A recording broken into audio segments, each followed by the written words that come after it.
Maligayang pagdating sa isang mundo ng misteryo, krimen at nakakakilabot na kwento.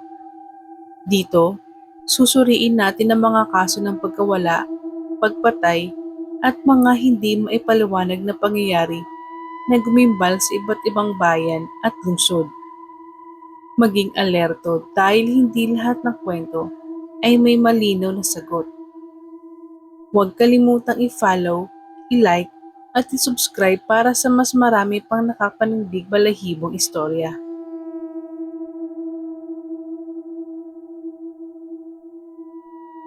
Para sa kaalaman ng lahat, hindi ko pa talaga na ipapahagi ang kwentong ito kahit kanino. Galing ako sa pamilyang kung saan tatawanan lang ako kung sakaling subukan kong ikwento ang nangyari. Kaya matagal ko itong itinago sa sarili ko. Dagdag ko na rin, hindi ako sanay magsulat ng mahahabang kwento. Kaya patawad na lang kung medyo sablay ang grammar ko.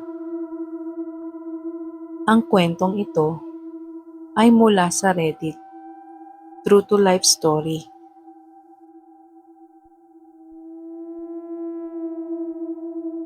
Noong ako ay 10 o 10 taong gulang, nanonood kami ng pelikula kasama ang tatay ko at ang nakababata kong kapatid na babae bago matulog. Gaya ng nakasanayan namin tuwing Biyernes ng gabi. Tuwing ganong oras, lagi kaming pinapatulog ni Itay. Magpapalit kami ng pajama, pupunta sa kanya-kanyang kama at maghihintay na puntahan kami para mag-good night. Aakyat siya, papatayin ng ilaw, tatabunan kami ng kumot. Minsan, 2 minuto lang. Minsan, nakakatulog na ako kahit bukas pa ang ilaw at hindi pa siya umaakyat. Noong gabing yun, humiga ako na nakaharap sa dingding.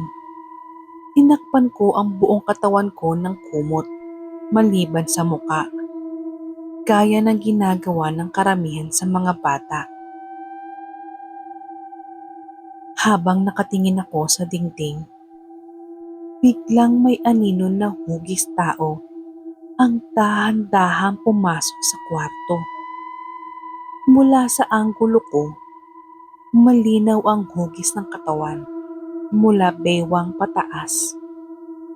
Kitang-kita ko pa nga ang hugis ng tenga at ang paraan ng pagkilos nito.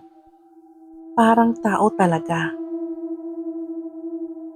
May bahagyang galaw, bahagyang pag-indayog habang naglalakad. Tumayo lang ito sa tabi ko. Hindi ako eksaktong nakatigil. Parang bahagyang kumagalaw pa rin. Nakatayo iyon roon ng mga 15 hanggang 20 segundo. Tapos, lumabas lang ng kwarto tulad ng pagpasok nito. Hindi ako masyadong natakot noon. Mas nalito ako. Parang, ano yun? Matapos nito, naghintay ako ng ilang minuto bago ako tumayo para tawagin si Itay. Nandoon siya sa ibaba. Nakaupo sa upuan. Ubus na halos ang isang bag ng chicherya. Tinanong ko siya kung siya ba yung pumasok sa kwarto ko dahil may nakita akong kakaiba. Pero natawa lang siya at sinabing bumalik na ako sa itaas. Pero sa bahay naming luma, imposibleng makalakad sa 3 palapag nang hindi maririnig, lalo na sa mga hagdan na maingay. At sigurado akong gising na gising ako buong panahon. 20 taon na ang lumipas. Hanggang ngayon, hindi ko pa rin alam kung ano ang nakita ko o bakit ito nandoon. Siguro, may nakaranas na sa inyo nito. Baka may idea kayo kung ano ito.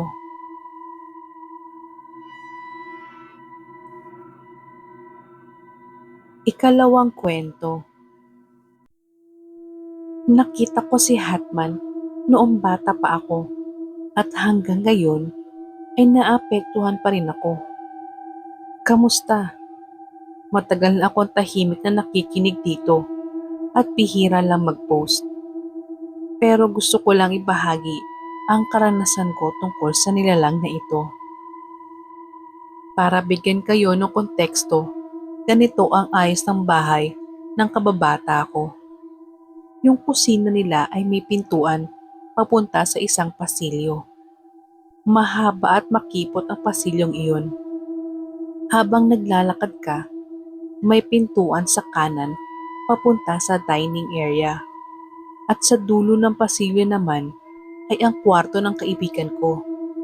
Parehong-pareho ang posisyon gaya ng kusina. Sige, balik na tayo sa kwento. Noong bata pa ako, nasa ika-6 na baitang ata ako noon, nasa bahay ako ng kaibigan ko. Gabi na noon. Kaya bukas ang lahat ng ilaw sa bahay. Galing kami sa kusina. May ginawa kami roon. Hindi ko lang maalala kung ano. At habang pabalik kami, nadaanan namin ng pintuan ng dining area.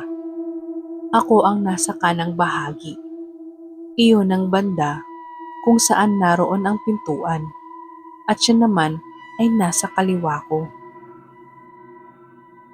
Habang dumadaan kami, bigla kong nakita ang isang napakataas, itim at mate na figura. Siguro mas maliit ako noon kasi bata pa ako.